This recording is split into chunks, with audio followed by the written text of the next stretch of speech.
that problem set 7 is not quite up. It's sort of up if you know the, look at that, she's like cherry. If you know the URL, it's there.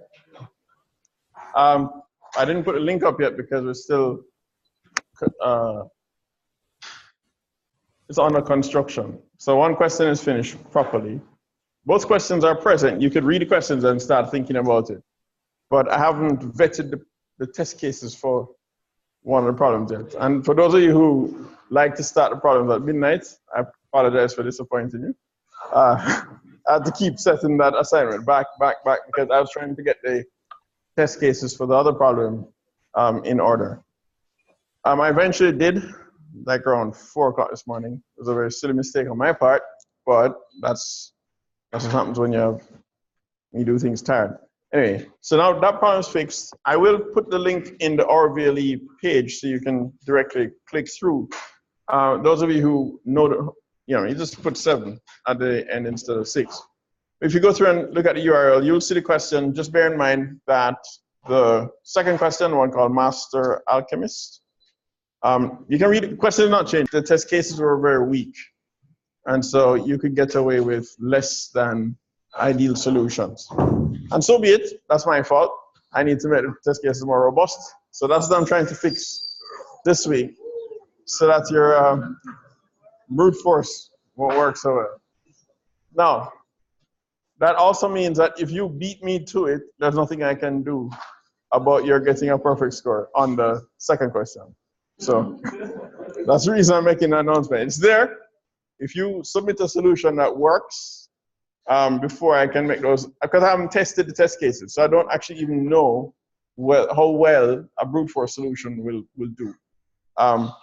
But if you get in, put in a solution and gets full marks, there's nothing I can do about that. You will get to keep your full marks, because I don't have the ability to, I can't initiate a run. I'd have to ask HackerRank to rerun the submissions against a particular new set of test cases. So of course, what it is right now is just a race. I need to get my test cases up before you get your bogus solution in. So, and hopefully I can do that before the end of the day. All right. We'll have a few minutes, can have a brief discussion on the problems of the week, if you wish. The one that just finished. Was there any particular problem or question that you wanted to ask about that you don't know how to do? Were those hints sufficient? I gave away too much, didn't I? I felt like I was just totally throwing away the question when I gave away those hints. Any questions? Problem set too easy? That's what you said? Yeah. Problem set was too easy? No.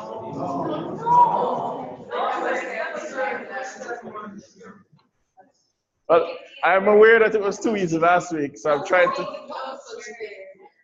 to compensate. So anything you want to talk about? Huh? Question 1? What about question 1? Which one was question 1? The tie? What about it? Sorry? You haven't read the discussion forum? Somebody asked me and I told you. Oh, and that person said, those people were valid and 1 point, some points. Can't bother. Sorry? That was my exact approach. You think I was lying to you? If you have a, I'm not sure, wait, you're laughing. I'm not sure why that's funny. That really was my answer. No, that's how I did it. I had to associate a timestamp with each score. So it's just a sequence number. So iterating through the loop of the incoming data, you just keep track of the index and associate it with the score as well. So basically the key was to use a hash table. So you could map each team name to their score. The reason why you want to use a hash table is that because you get a new update, you need to be able to retrieve the score, to perform the update and store it again. And you want that to be really fast, right? You could have used something else like a tree or whatnot, but why? I mean, Python, if you're using Python has built-in dictionaries. Dictionaries are hash tables, so just use them. If you want to build your own hash table, that's fine too, but that was not necessary. But the key thing is, yeah, so you use your hash table to store the value. and your recovery taking, if you only store the numbers, you get scores, but once you had ties, you wouldn't have any way of knowing which score was achieved earlier, which was supposed to be the tiebreaker.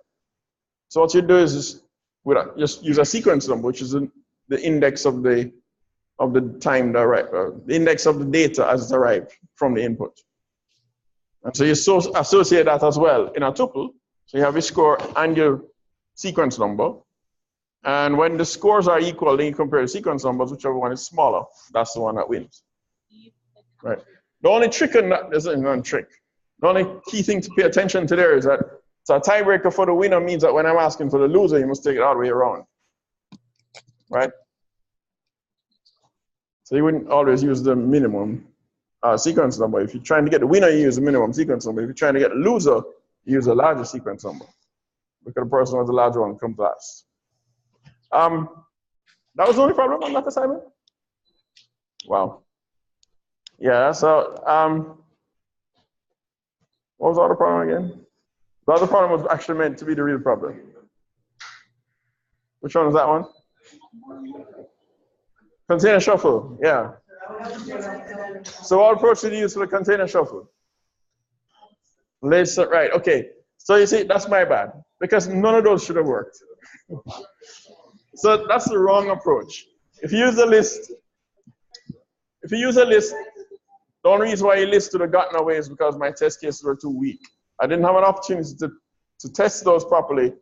I tested it against the correct solution, made sure that it was all submittable, but I didn't get to do the, implement the stupid solution, see if it gets full marks and fix the test cases. That iteration, I didn't get a chance to do. So the right approach, what you needed to use was a heap. Because you're trying to find, because you had the most valuable containers, right? So you wanted to get the K most or C most valuable containers for each input. What you want to do is put it in a heap and then take off C elements off the heap. Use a maximizing heap and take the C most valuable elements off each time. That way you may n log n for storing total and retrieval, as opposed to n squared, which is what you'd cost to if you keep sorting. Okay, if you keep sorting, it's n log n times n, so that's n squared log n. If you keep searching, it's going to be roughly n squared. So none of those should have worked. If you got away with it, count your blessings. I've tried to fix it this week so that you don't get.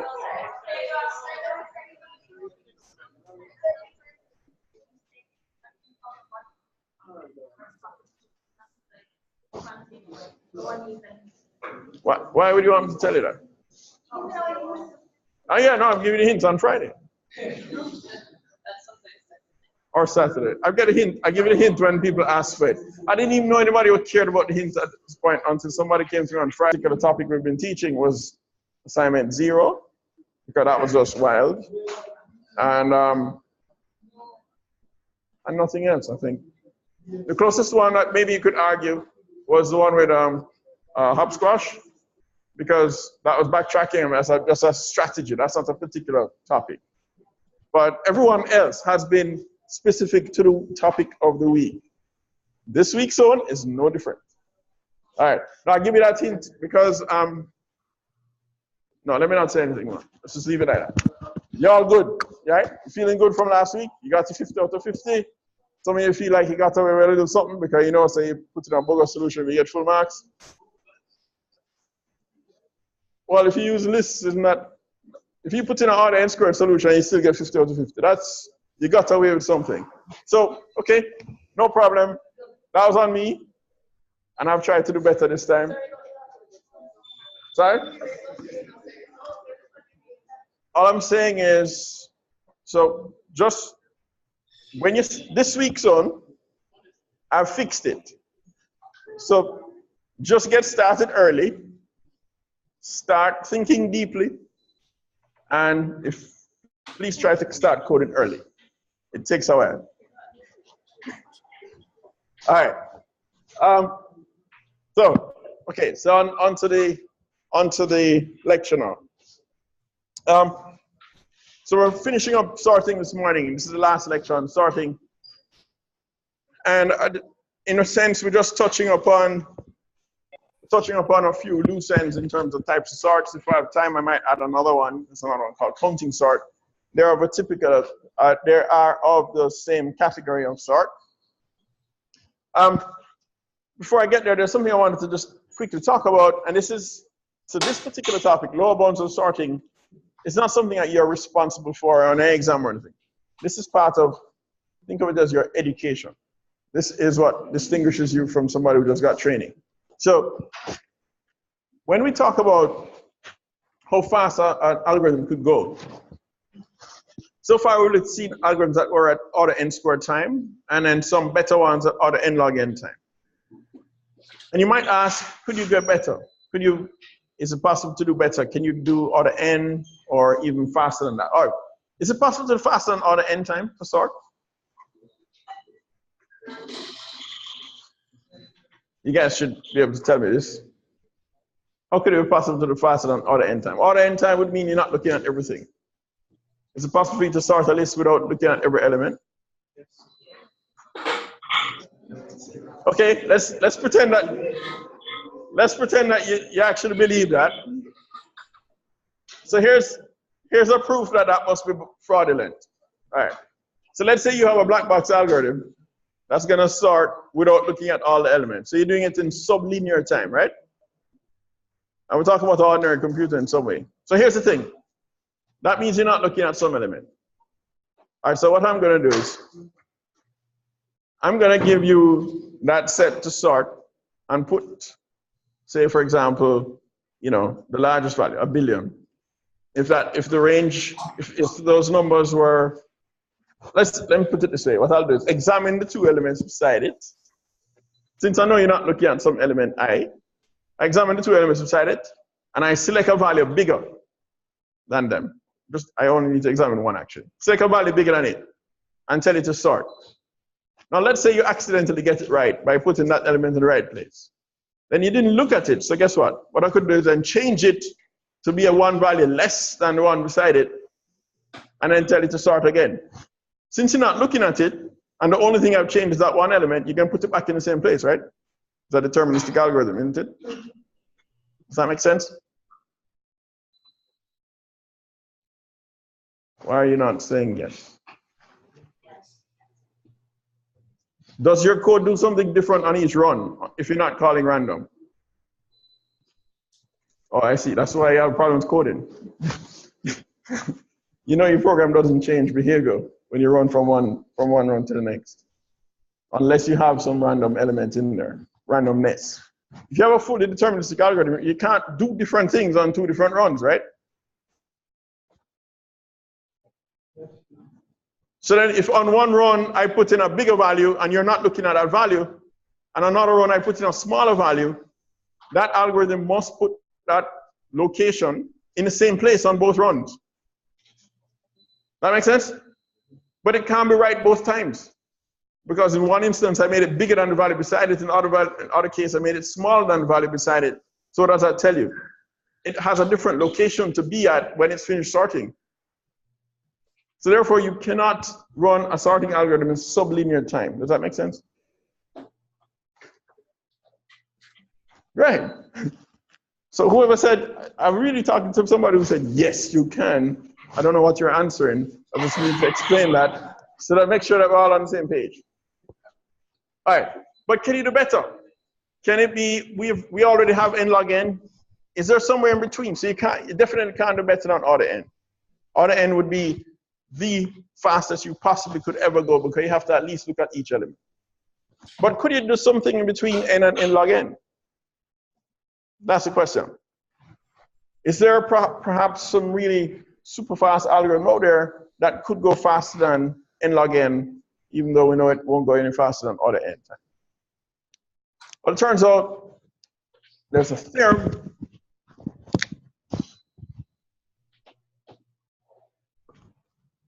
So turns out the answer is no. It's actually just one lower bound I'll talk about today.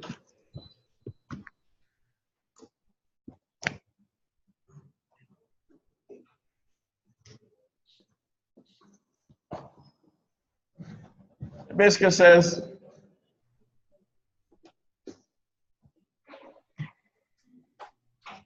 if it's a general purpose sort,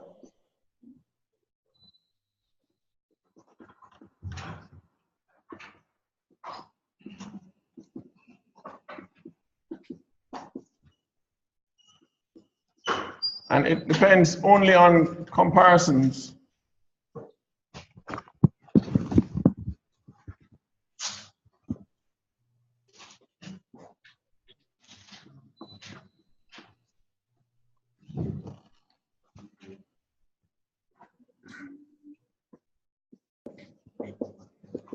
To obtain information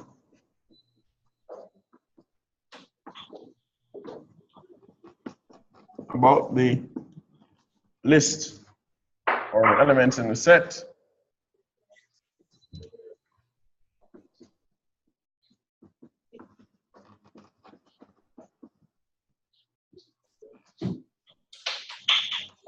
Then such an algorithm must run in at least in log n time.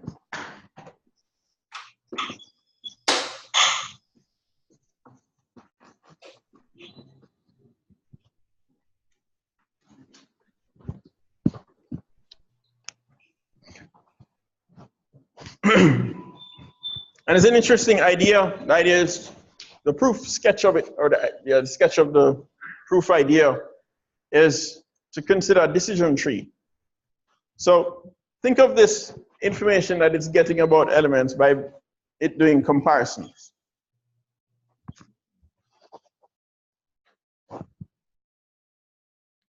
Each node in that, I could think of each decision that it makes as being a node in a tree, where it's a yes, no. You're doing a comparison. You know, is element I less than element j? And if the answer is a yes, then you might go and do some more comparisons.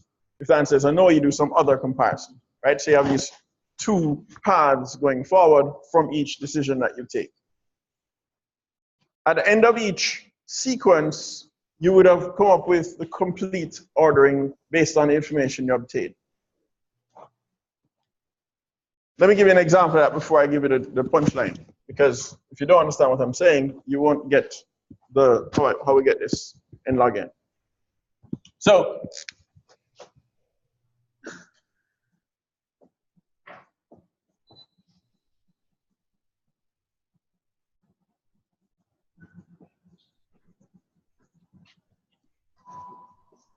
what I'll do is give you an example. I'll explain it by use of an example. If I only have 3 elements,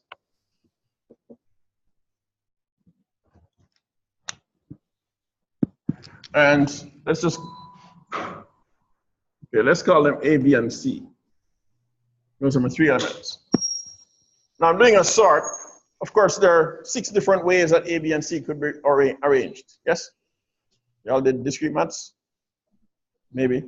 What? If A, B, and C are distinct, there are 6 ways to arrange this, right? Factorial 3. All right. So let's say that what would happen first is you might do a comparison. You might say, check if A is less than B. And if the answer is, let's put a yes on the left. Then, of course, if you know A is less than B, maybe what you want to then do is check if, okay, and then check if B is less than C. Of course, if B is less than C at this point, so if it's a yes, then your ordering was A, then B, then C. That makes sense? Right?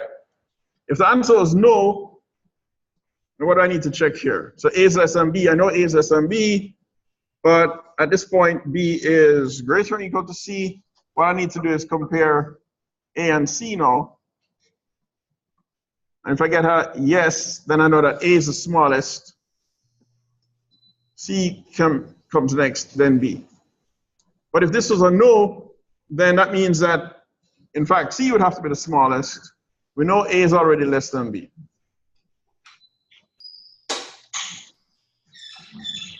You get the picture. Perhaps this one I might compare A with C and so on. So the point, though, is that you could map out all the possibilities with these yes/no questions. And the process, each of these represents a comparison that the algorithm is doing at some point in time. In real life, of course, the algorithm perhaps will repeat comparisons in the same path. That's just because that's how it works, right? But this is sort of the best you could possibly do. Let's put it this way. Every different ordering has to have a different leaf in this tree, because each ordering is a unique particular ordering of one of the factorial n. Well, I just give it away. How many leaves do I have? So if I have n nodes in general, then my number of, let's put it like this, each leaf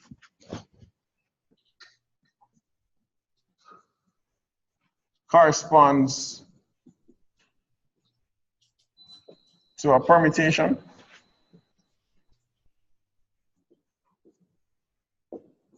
of the n elements. And so that means that I must have at least factorial n leaves.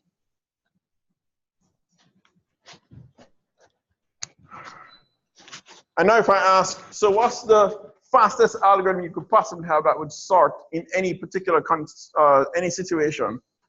Then you're asking, what's the shallowest we could make this tree? What is the minimum height of such a tree? Well, we know that the way to get a minimum height tree is to try and make it as balanced as possible. If you have factorial n leaves, then the only way you're going to get that balance, the height is going to end up looking like the logarithm base 2 of the number of nodes, but number of leaves and number of nodes are almost the same in a complete binary tree. So I must have at least, this means that the height is at least the log of the number of leaves, which is factorial n. And the log of factorial n is omega n log n. Why?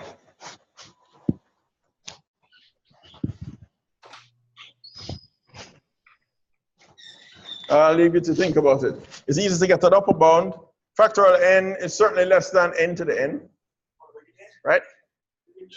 Because this is n times n minus 1 all the way down to 1. N to the n would be n times n times n, n times. So each of those terms is at least as large as this one. So clearly n to the n is bigger than factorial n. The log of n to the n is n log n. So this log factorial n is actually smaller than n log n, but if I was only to consider maybe half the terms, you could also prove that it's omega n log n. Anyway, the point is we got a lower bound on the height. That height corresponds to the number of steps, minimum number of steps that any algorithm must take. And therefore, we know that it's not possible to implement a sort algorithm, a generic sorting algorithm that runs faster than n log n time. So that tells us that our average case quick sort that we talked about last week, or merge sort, or heap sort, really are as good as they can be. That is the best asymptotic time for any sorting algorithm. Any questions on that? All right. So having told you that, let me just undermine everything I just said by showing an algorithm that goes faster than n log n time. And then at the end of it, I'm going to ask you what went wrong, if there's anything wrong. So you had no questions, that means you understand fully.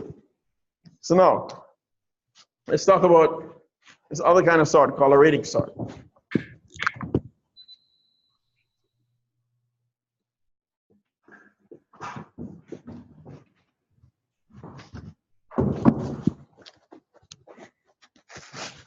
So, first of all, a Radix sort is usually applicable to integers, although you could make it work for other types. And those integers must have a bound. So you're given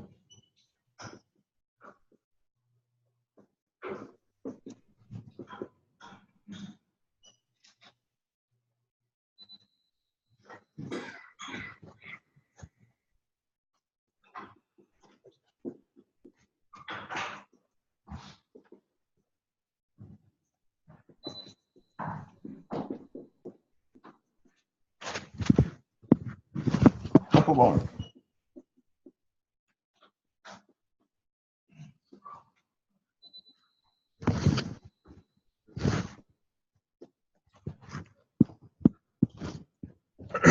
So what we're essentially given is n k-digit values to sort.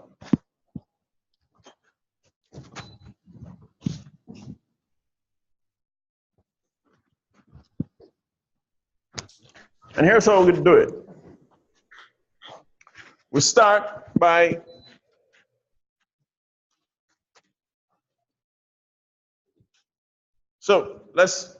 we call Radix Sort because it can operate in different radices. We're going to work with base 10 as usual because that's the kind of numbers that we typically work with. But the idea is you can work with any other base that you choose. We're working with base 10. So if a number is in base 10, that means all the digits in it are between 0 and 9. So the idea is this. You're going to scan starting from right to left. You're going to proceed in phases. And you're going to do each digit in each phase. So you're going to end up with a total of k phases. In the kth phase, in the ith phase, for I between 1 and k, you're going to examine the ith digit from the right. And you're going to put that number in the bin corresponding to that digit. So for example, if the digit is a 0, you put the number in bin 0. So we really have 10 bins, bins 0 through 9. We put them in the bins and keep them in the order we found them. And when we're done with that, we just write out the contents of the bins in order. In other words, you write out bin 0, then bin 1, then bin 2, all the way up to bin 9. Write them back out and proceed to the next phase. By the time you finish the k phases, the numbers will be sorted. That's Radix Sort. This time I'm going to do it with an illustration. So,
guess you write out each bin in order for use by the next pass.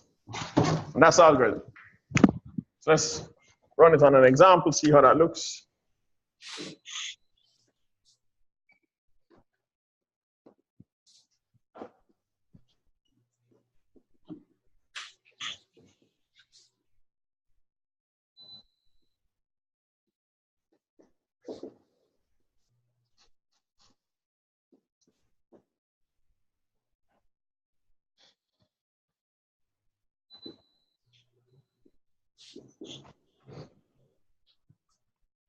Yeah, that's not, I don't want to do that.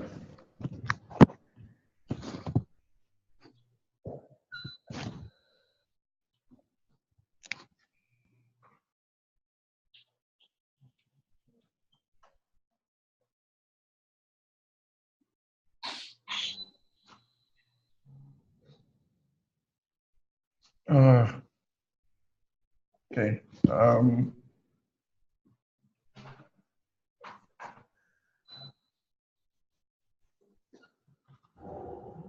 I'll put in one more.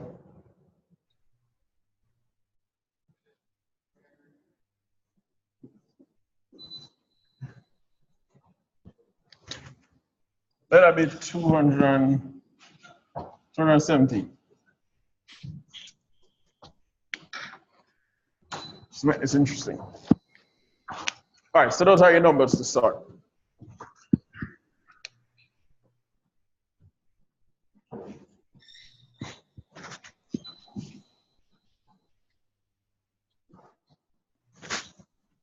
So initially, let's do it like this. We're given in this order, there's 52, 151, 19, 370, and 217.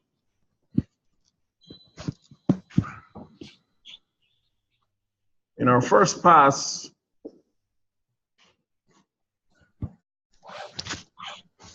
what we're doing is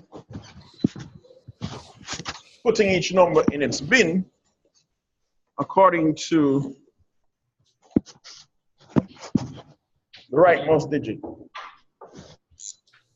So we're looking at, that goes in bin 2, that goes in bin 1, that's bin 9, that's bin 0, and that's bin 7. Which means that when we write it back out,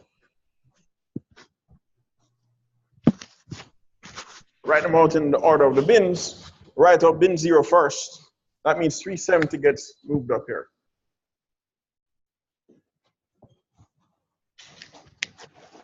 And then bin 1 is 151. Here, I'll put a little dotted line to separate the bins. Bin 2 has 52. There's nothing in 3, 4, 5, 6, but 7 gets 217. And then the last one is bin 9. You might be thinking, that don't look like progress. This is not any closer to being sorted. But watch what happens on the next pass.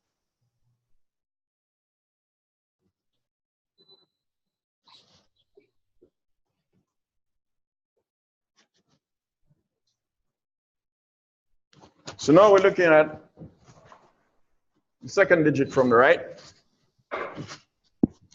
So we're examining these. 7, the 5, the 5, the 1, the 1. The key thing is to keep them in the same order you found them. So when they go to the same bin, you need to maintain the original order you found them in. So this is going to bin 7.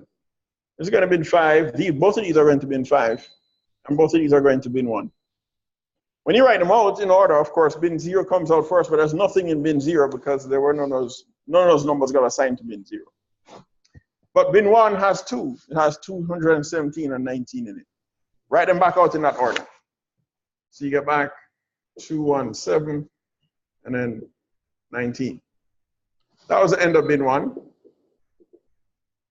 Then next came, there's 2, 3, 4 empty. 5 has 2 numbers in it, 151 and 52. And then 6 is empty, and 7 has 370 in it. You see where this is going? Or it still looks strange? All right, let's go to the final pass. Pass 3. So we're examining the third digit from the right, looking at the 2. The blank here is a 0, right? So that's important to pay attention to. That's essentially a 0. That's the 1. This is another 0 here, and that's the 3. So don't be fooled by that. Now when we write them out in that order, that means bin 0 actually has 2 values in it, in this order, 19 and then 52. So write them back out. This is 19, and 52. That was bin 0. Then bin 1 had 1 number in it, 1, 5, 1. And then bin 2, 217. And bin 3 has 370. Now, are they in sorted order? Indeed, they are. How much time does it take?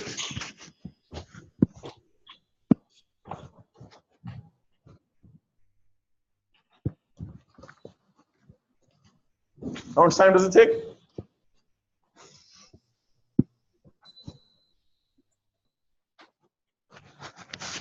Well, when I'm processing this to put them in the bins, if I do it efficiently by just simply using this as a kind of index into the bin, and then store it in the bin, if I can store it in order one time, maybe for example, by pre-allocating an array of equal to this size, and figuring out where the boundaries for the bins are, since I'm writing them out in that order anyway. So if I can do that, then I'm doing one pass in order n time. You agree? Because I'm doing a constant amount of work per element in here. And in that case, I have to do, in this case, because the example only 3 digits, I'm doing 3 passes. But in general, I have to do k passes. So the total time for radix sort is actually theta, not just an upper bound, it's also the lower bound of nk, or kn, whichever you prefer. Now with an upper bound, k is essentially a fixed number. K doesn't change as n changes. So n, remember, n is the number of values you have. K is just limiting the range that you could choose them from. It would be like UE students, you have UE IDs that are 9 digits long. So k in that case would be 9. But you could have 50,000 students. That would be n. Yeah? It doesn't really matter how many students I add. I'm not changing the size of the ID number. So that k remains fixed. So that means that in this picture here, that k is a constant, really, relative to n anyway. And therefore, this is really a theta n time sorting algorithm.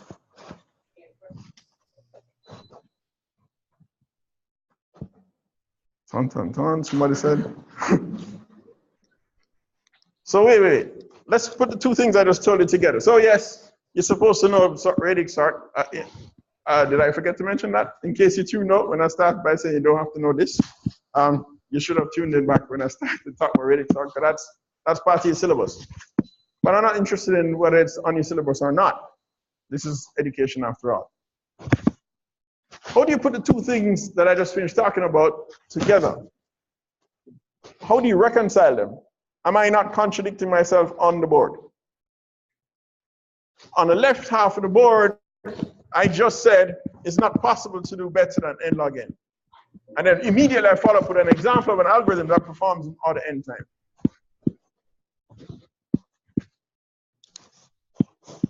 Are you losing confidence in me now? Or are you thinking I'm a complete incompetent? No? You're not doubting my?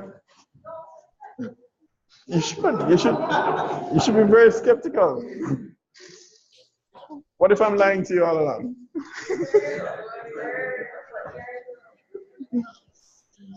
No, I wouldn't lie to you on purpose, but I can make mistakes. You need to catch me. So did I make a mistake here? What's going on?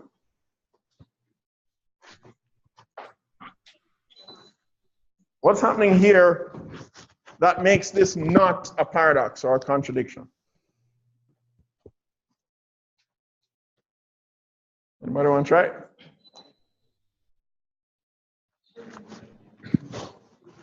Well, you see, the escape comes in right here.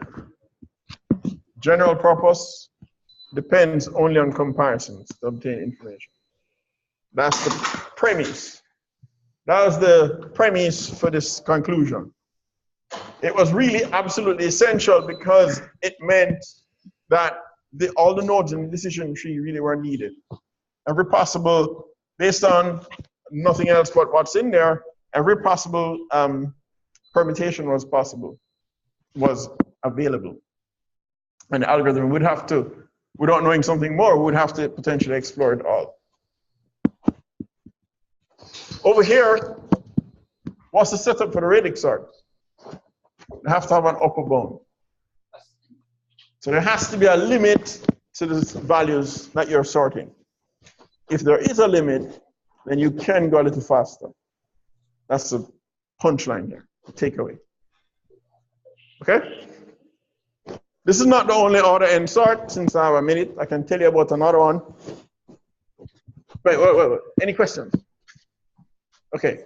So this is not the only kind of order n sort. There's another one called a counting sort.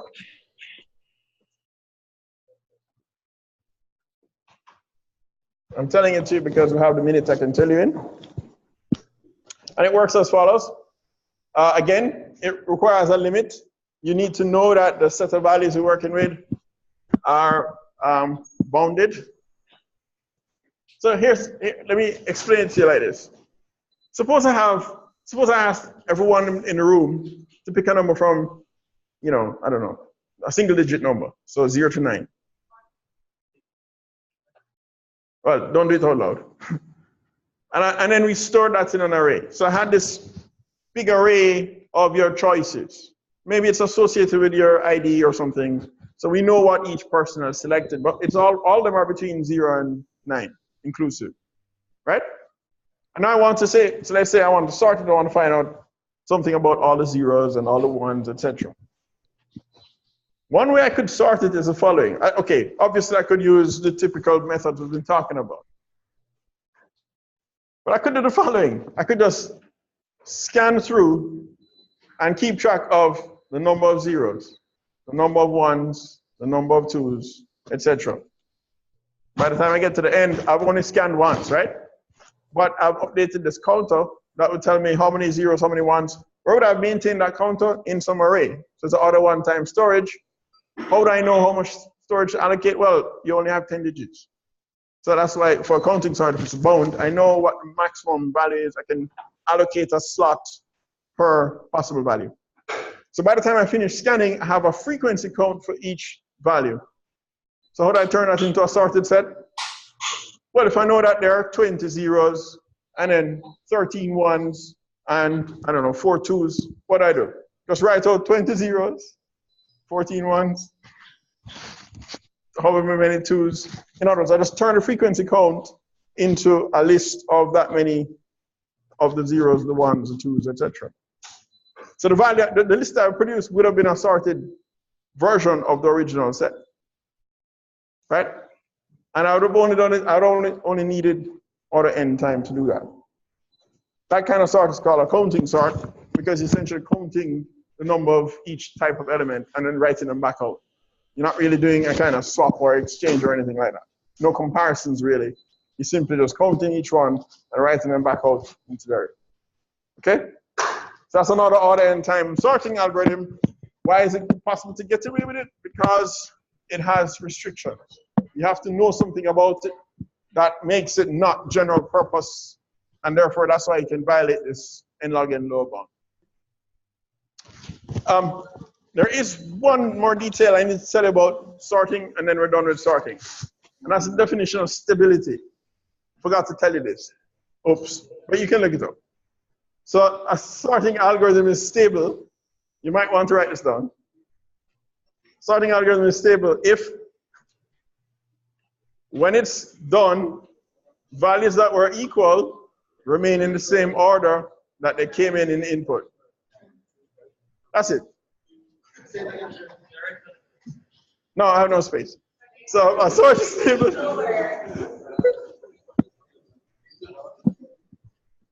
You really want me to write it down?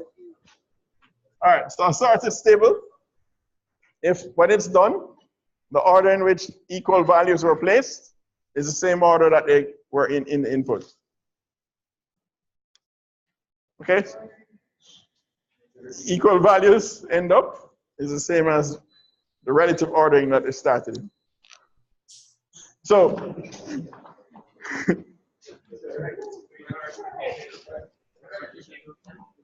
so what? What? I can what? What about K-Phil? No, man, they can hear me. I'm never recording.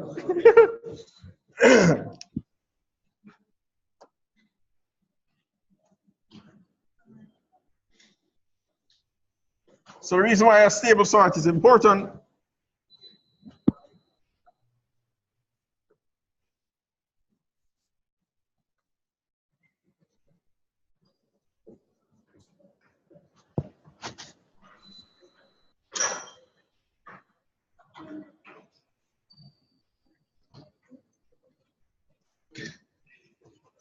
There.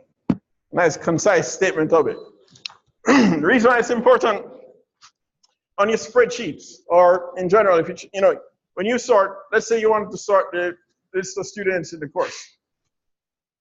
Now you might start by sorting on last name, but there are many people who might have the same last name. So if the last names are the same, how should you then sort? Typically, you put in order the first name after that, right? Or something else. But, sorry? Sometimes it's what? Second letter and last name. If you're sorting on the last name, that includes all the letters in the last name. Some people have two last names. Okay. So for those of us who have only one,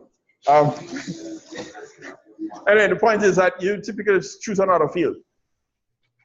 So if you were to sort, for example, by first names first, and keep them in that order, and then sort by last name second, what you want to do is have, because you already sorted by first names, if you got Peter and Paul, you don't want to put Paul before Peter, because alphabetically Paul comes before Peter.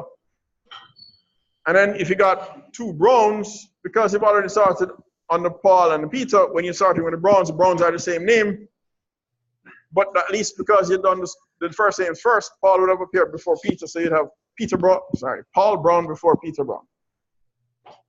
Now, if your sort wasn't stable, when you're sorting on the last names, with those two Browns being the same, it might mix up the order. So even though you're going to the trouble to put Paul before Peter, if it weren't stable, it might mix up the Paul and the Peter. So you want to use stable sorts when you want to use the sort on many fields on the same data. Okay, so in your spreadsheets, you see that that's why you're using a stable sort. So a typical question for any of these sorting algorithms is this implementation stable? And you can get more exercise on that in the tutorial. All right, see you tomorrow.